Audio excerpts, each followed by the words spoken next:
পালিয়ে যাওয়া আওয়ামী লীগও এখন বলছে তত্ত্বাবধায়ক লাগবে। হ্যাঁ, কিন্তু এটা সিম্বলিক না ছিল, মানে আপনার যত না হোক না কেন সেই নায়ের কোনো প্রভাব নাই, কারণ নাও একটা প্রার্থী।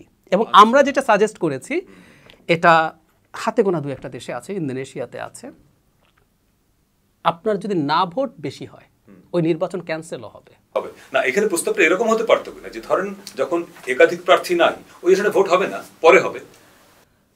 এখন এখানে একটা প্রবলেম যেটা হয়েছে, যদি এই সংখ্যাটা অনেক বেশি হয়ে যায়, এই সংখ্যাটা অনেক 53টা হয়ে যায়, আপনি 153 ভোট করবেন না। তো ওই পর্যন্ত যদি নিয়ে যেতে পারেন, এবং না আমাদের আগে কিন্তু না ছিল, এটা সিম্বলিক না, মানে যতই না হোক না কেন, হ্যাঁ কিন্তু এটা সিম্বলিক না ছিল, মানে আপনার যত না হোক না কেন সেই নায়ের কোনো প্রভাব নাই।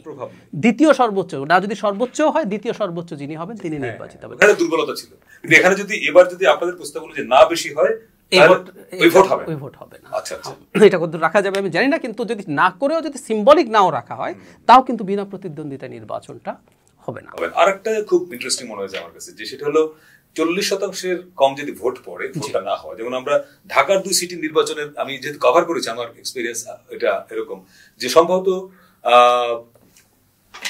উত্তরের মেয়র সম্ভবত 8% ভোট পেয়ে মেয়র হয়েছিলেন।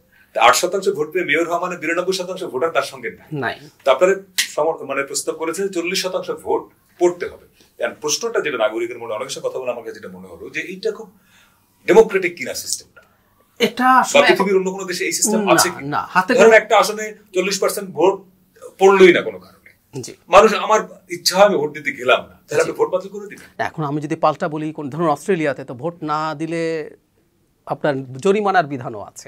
তো এটা তো আমরা গণতান্ত্রিক নাকি? তাহলে তারা গণতান্ত্রিক। আচ্ছা, তো এখন ব্যাপারটা আমার কাছে যেটা মনে হয়, গণতন্ত্রের কোনো ফুল প্রুফ বা খুবই ইউনিফর্ম ব্যবস্থা নাই। যেমন ধরুন তত্ত্বাবধায়ক সরকার তো কোথাও নাই পাকিস্তান ছাড়া। আমরা তাও কি ওরা আমাদের পরে আমাদের দেখে করেছে, আমরা তো করেছি। এবং আমরা যে পালিয়ে যাওয়া আওয়ামী লীগও এখন বলছে তত্ত্বাবধায়ক লাগবে না, 96 তাদের আন্দোলনের কারণে। হ্যাঁ, এবং এরপর তারা আমাদেরকে অনেক কিছু শেখালো না, এটা আনকনস্টিটিউশনাল, আপিল বিভাগ বলেছে ইত্যাদি ইত্যাদি। তারাও এখন মানে বাংলাদেশে তো আমরা তত্ত্বাবধায়ক রাখছি। সুতরাং আমি যেটা বলছি, আমাদের গণতান্ত্রিক ব্যবস্থাটা যেটা আমরা আমাদের মতো করে কিছু জিনিস আমাদের এক্সপেরিয়েন্সের সূত্রে কিছু জিনিস আমরা যোগ করবো। যেমন আমি তত্ত্বাবধায়ক নিয়ে যদি বলি, সর্বশেষ যে রায় হলো ত্রয়োদশ সংশোধনী বাদ দিয়ে, তার শর্ট রায়ে তত্ত্বাবধায়ক আরও 2বার রাখার কথা তারা সাজেস্ট করেছেন, যেটা হতে পারে সংসদ চাইটা পরে বলেছে, এটা কিন্তু শুরুতেই বলেছে যে 13th অ্যামেন্ডমেন্টের ভিত্তিতেই পারে, কারণ তারা ওই যে ডক্ট্রিন অফ নেসেসিটি বলেছেন। কিন্তু ওখানে বলেছেন বিচার বিভাগের বাইরে রাখার জন্য। আচ্ছা, এটা কেন হলো? কারণ আমাদের এক্সপেরিয়েন্স আসার পর আমরা দেখলাম বিচার বিভাগকে এটা দিয়ে ম্যানিপুলেট করার একটা চেষ্টা হয়েছে।